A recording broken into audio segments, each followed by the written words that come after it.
आज हम लोग बात करने वाले हैं गायनेकोमेस्टिया के रिगार्डिंग, मतलब टू इंक्रीज जो मेल का जो चेस्ट का साइज है वो उसका आकार बढ़ना, उसको हम लोग सिंपल जो साइंटिफिक लैंग्वेज में गायनेकोमेस्टिया बोलते हैं। नमस्कार, मैं हूं doctor Manoj Bachhav, plastic and cosmetic surgeon at elite plastic and cosmetic surgery centre, Nashik, Maharashtra. Gynaecomastia मतलब क्या होता है? गायनेकोमेस्टिया मतलब just to increase in the size of male breast. Male का जो चेस्ट है usually that has to be flat, अगर उसका साइज बढ़ता है तो उस चीज को हम लोग गायनेकोमेस्टिया बोलते हैं। उसके डिफरेंट ग्रेड्स रहते हैं, ग्रेड 1, 2, 3, 4, 4A और 4B। So these are the grades depending on size of gynecomastia. So this is the question कि gynecomastia मतलब क्या होता है। नेक्स्ट जो क्वेश्चन है कि gynecomastia क्यों होता है? बहुत बार लोग पूछते हैं कि मुझे ही क्यों हुआ है gynecomastia, why me? The most common cause is pubertal gynecomastia। मतलब क्या होता है, जब आप प्यूबर्टी में आते हैं, जब 12 to 14 इयर्स ऑफ आपका जो एज रहता है, जहाँ पे हार्मोन फ्लक्चुएशंस होते हैं, एट दैट टाइम जो मेल में जो ब्रेस्ट ग्लैंड रहते हैं, मेल में भी ब्रेस्ट ग्लैंड रहते हैं like female, but they are not developed, but due to hormonal fluctuations in that age group वो स्टिमुलेट होते हैं और जो मेल ब्रेस्ट का साइज है, ग्लैंड का साइज है बेसिकली, वो बढ़ता है। But in many cases at the age of 18 to 20 age के आसपास इट सेटल्स डाउन। पर अगर वो साइज ग्लैंड का कम नहीं हुआ है, then it persist and then it is difficult कि बाद में वो कम होगा। उस चीज को हम लोग गायनेकोमेस्टिया बोलते हैं। अदर बाकी जो कॉजेस है गायनेकोमेस्टिया के, they are less common.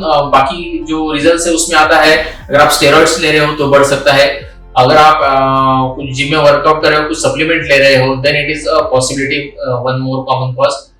So next question आता है कि डाइट और एक्सरसाइज से गायनेकोमेस्टिया कम हो जाएगा क्या, ट्रीट हो जाएगा क्या?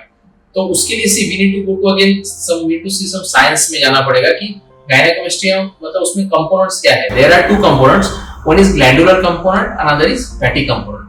ग्लैंडुलर मतलब जो पुरुष स्तन है वो बढ़ गया है, फैटी जो चर्बी है वो भी बढ़ सकता है, उसकी वजह से भी साइज इंक्रीज होता है। नेक्स्ट जो क्वेश्चन आता है कि क्या मेडिसिन देके हम लोग ट्रीट कर लेंगे तो चलेगा, कुछ दवा दे देंगे तो ये ग्लैंड कम हो जाएगा क्या?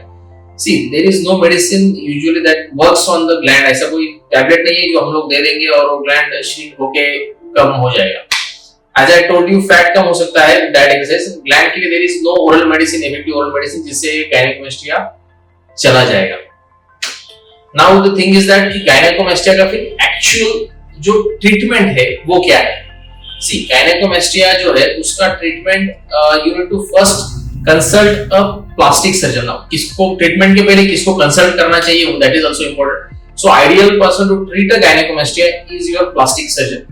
बेसिकली उसका treatment is a simple day care procedure, जिसमें हम लोग जो है वो फैट लिक्विफाई करके लाइपोसक्शन द्वारा वो सब फैट निकाल लेते हैं। उसमें कुछ ग्लैंडुलर कंपोनेंट है वो भी लिक्विफाई होकर निकल आता है, and a small invisible almost scarless fashion में ग्लैंडुलर जो कंपोनेंट है वो भी हम लोग निकाल लेते हैं।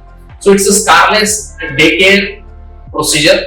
पोस्ट ऑफ केयर में हम लोग प्रेशर गारमेंट देंगे जो कि टाइट जैकेट जैसा रहता है, that has to be worn inside your shirt, तो भी बाहर से दिखेगा नहीं। So routine activity immediately the next day, it is a simple day care procedure and almost a scarless procedure।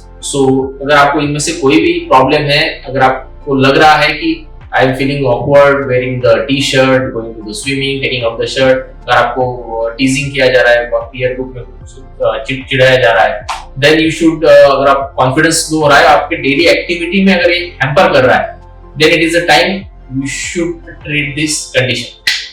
So I hope मैंने जो कॉमन क्वेश्चंस है वो सॉल्व करने का, साइंटिफिकली इंफॉर्मेशन देने का पूरा प्रयास किया है। So all the best, take care।